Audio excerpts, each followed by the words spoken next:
Hello friends, हम आपके लिए नया वीडियो लेके आए हैं जो है रिप्रोडक्शन इन ऑर्गेनिज्म, जीवों में जनन। इसे हम हिंदी में बोलते हैं। हमने पिछले वीडियो में आपको सेल से रिलेटेड सारी इंफॉर्मेशन दे दी है। अब हम पढ़ेंगे रिप्रोडक्शन इन ऑर्गेनिज्म, इसमें हमें दो टॉपिक पढ़ने हैं। पहला तो लाइफ स्पैन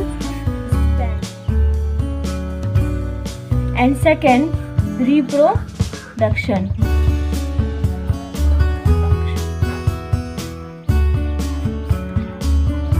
रिप्रोडक्शन वो प्रोसेस होती है जिसमें कोई भी स्पीसीज या ऑर्गेनिज्म अपने ही समान ऑफस्प्रिंग उत्पन्न करता है।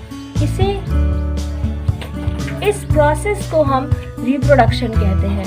मतलब मतलब होता है दोबारा, प्रोडक्शन मीन्स होता है उत्पन्न करना, अपने ही जैसी ऑफस्प्रिंग को उत्पन्न करना रिप्रोडक्शन कहलाता है। और लाइफ स्पैन होता है जीवन काल, किसी भी जीव का जीवन काल उसकी लाइफ स्पैन कहलाती है। मतलब कि जब वो जन्म लेता है तब से उसकी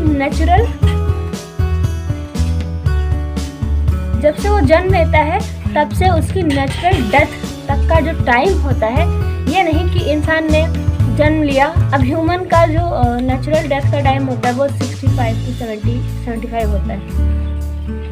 लेकिन अब ये नहीं कि अगर उसका 20 साल में एक्सीडेंट हो गया, उसकी डेथ हो गई तो आप उसे उसका लाइफ स्पैन मान लोगे। जी नहीं, जो एक एवरेज लाइफ स्पैन होता है, मतलब कि जैसे 100 लोगों को आपने लिया और उसमें से देखा कि ज़्यादातर लोगों की मृत्यु जो है वो 70 से 75 के बीच में हुई,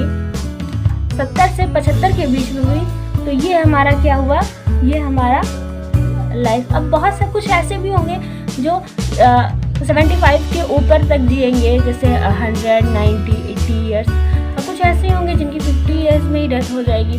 लेकिन ज़्यादातर ऐसे होंगे जिनकी 70 या 75 ईयर में डेथ होगी।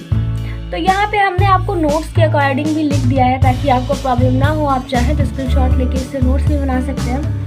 तो लाइफ स्पैन हमने बताया है, जन्म से प्राकृतिक मृत्यु तक का जो समय होता है उसे हम क्या कहते हैं, लाइफ स्पैन कहते हैं।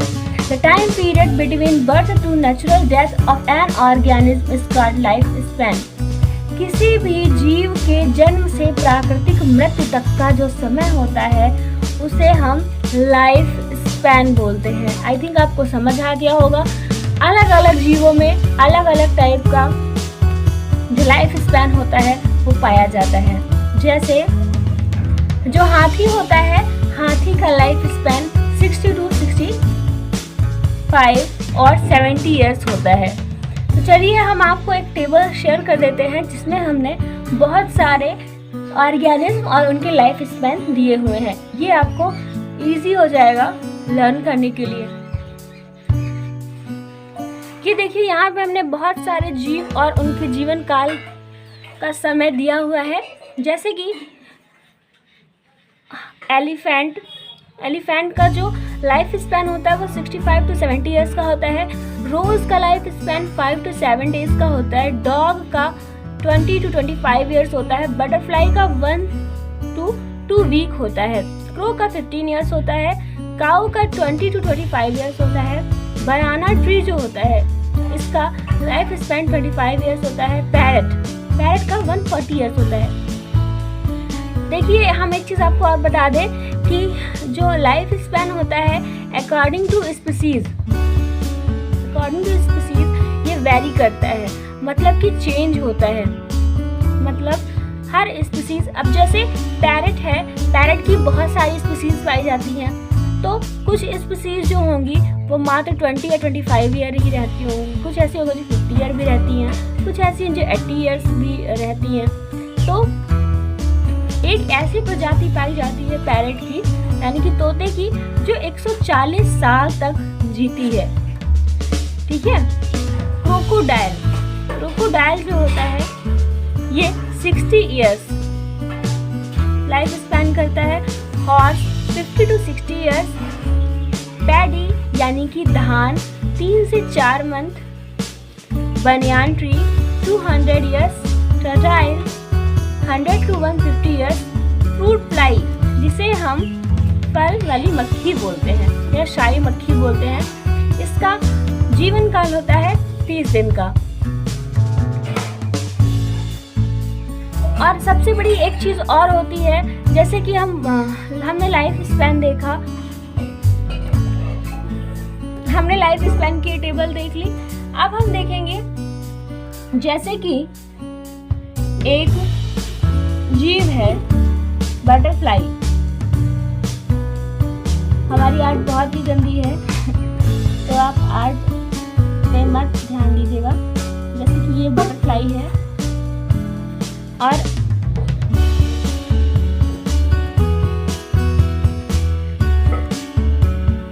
ये बटरफ्लाई है, इसने जन्म लिया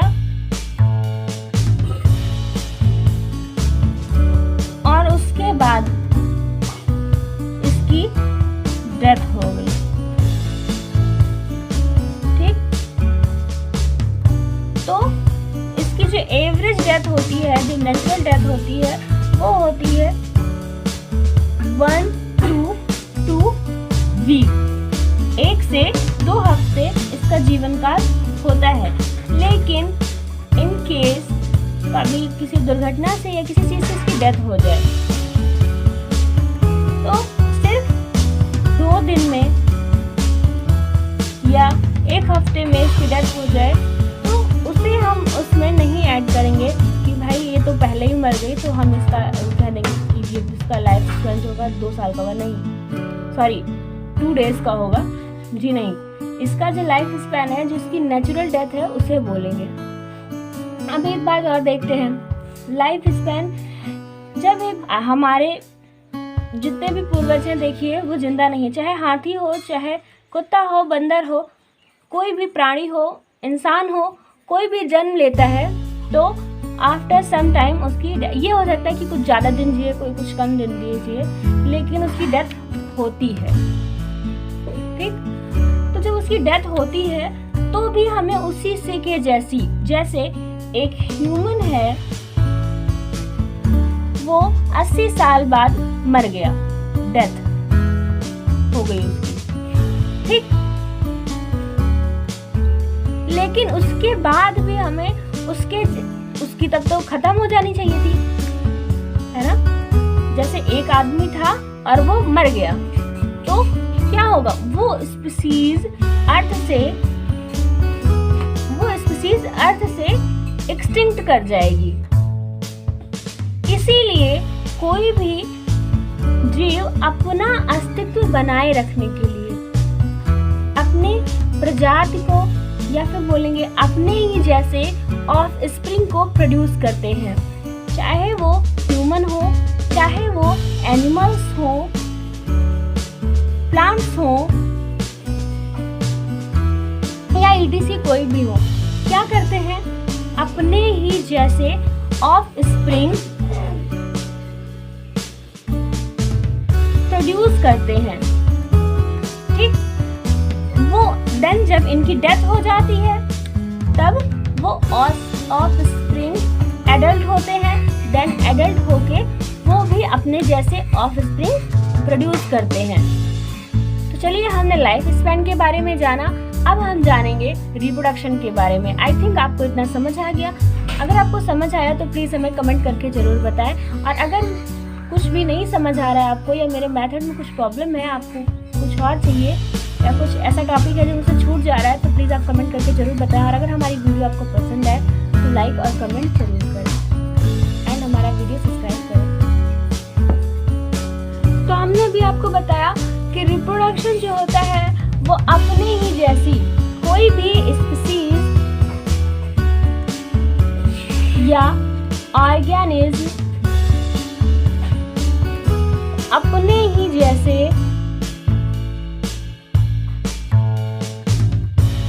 ऑफस्प्रिंग प्रोड्यूस करता है।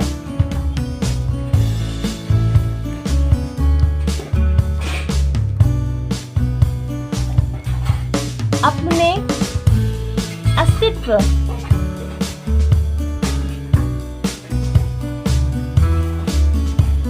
को धरती पर बनाए रखने के लिए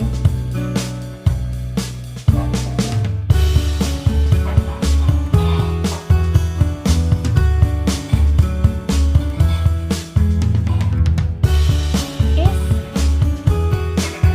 प्रक्रिया को रिप्रोडक्शन कहते हैं।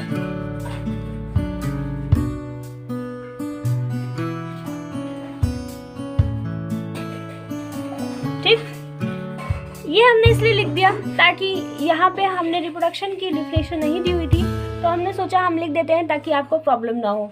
वैसे बहुत इजी है, अपने अस्तित्व को बनाए रखने के लिए कोई भी स्पीसीज या ऑर्गेनिज्म, एनिमल, पर्टिकुलर कोई भी ऑर्गेनिज्म हो, वो रिप्रोडक्शन करता है, अपने जैसे ऑफस्प्रिंग उत्पन्न करता है, ठीक है, ताकि उसका अस्तित्व धरती पर बना रहे। और यही प्रोसेस जो होती है ये रिप्रोडक्शन कहलाती है। रिप्रोडक्शन मीन्स क्या होता है? जनन।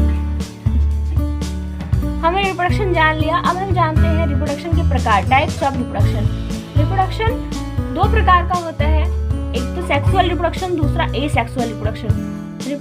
एसेक्सुअल रिप्रोडक्शन वो रिप्रोडक्शन होता है जिसमें पेरेंट बॉडी अकेले कोई एक पेरेंट बॉडी अपने जैसा ऑफस्प्रिंग बनाने की क्षमता रखता है। जैसे कि हमारा अमीबा होता है, उसमें मेल और फीमेल पार्टिसिपेट नहीं करते हैं, जबकि सेक्सुअल रिप्रोडक्शन जो होता है इसमें मेल एंड फीमेल, यानी इसकी डेफिनेशन होगी in which process male and female gamete fuse together and formed a new offspring.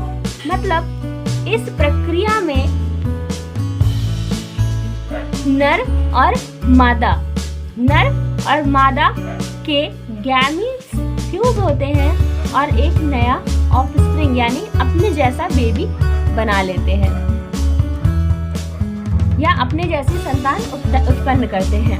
Sexual reproduction में मेल एंड फीमेल का होना जरूरी है, जबकि एसेक्सुअल रिप्रोडक्शन में कोई एक पेरेंट ही अपना ऑफस्प्रिंग बना सकता है। तो ये मोस्ट इम्पॉर्टेंट जो डिफरेंस है ये सेक्सुअल रिप्रोडक्शन में और एसेक्सुअल रिप्रोडक्शन में है कि इसमें मेल और फीमेल का होना जरूरी है, जबकि इसमें कोई भी एक पेरेंट अपने जैसा ऑफस्प्रिंग प्रोड्यूस कर सकता है। गैमेट्स आर नॉट इन्वॉल्व, जैसा कि हमने बताया कि इसमें मेल और फीमेल के गैमेट्स फ्यूज करेंगे तभी न्यू ऑफस्प्रिंग जो है वो बनेगा, लेकिन इसमें लिखा है गैमेट्स आर नॉट इन्वॉल्व, मतलब इसमें गैमेट्स पार्टिसिपेट ही नहीं करते हैं।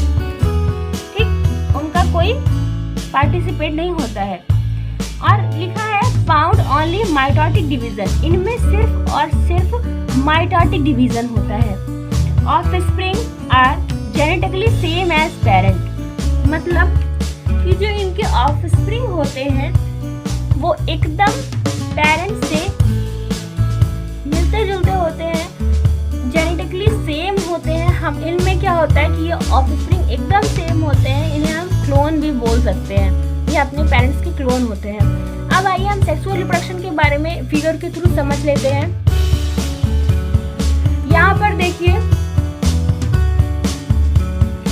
ये फीमेल का ओवम है और ये मेल का स्पर्म।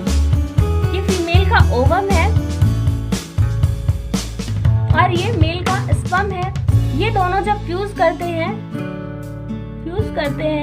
तब मतलब कि ये दोनों जब मिलते हैं तब एक जाइगोट का फॉर्मेशन होता है, और जो जाइगोट होता है, जाइगोट फिर सेल डिवीजन पे जाता है और फिर बहुत सारी स्टेजेस आती हैं, ब्लास्टुला, मोरुला, जिससे इन सब स्टेजेस में बेबी ग्रो करता है और देन बेबी बनता है, ऑफस्प्रिंग बनता है। ये हमने ह्यूमन के केस में आपको बताया क्योंकि मोस्टली हम इन्हीं के बारे में, इन्हें बहुत करीब से देखते हैं तो हमें इनके बारे में समझ आएगा। आई थिंक आपको वीडियो पसंद आया होगा। अगर आपको वीडियो पसंद आया तो कीजिए, शेयर करें और लाइक करें। Thank you for watching my video.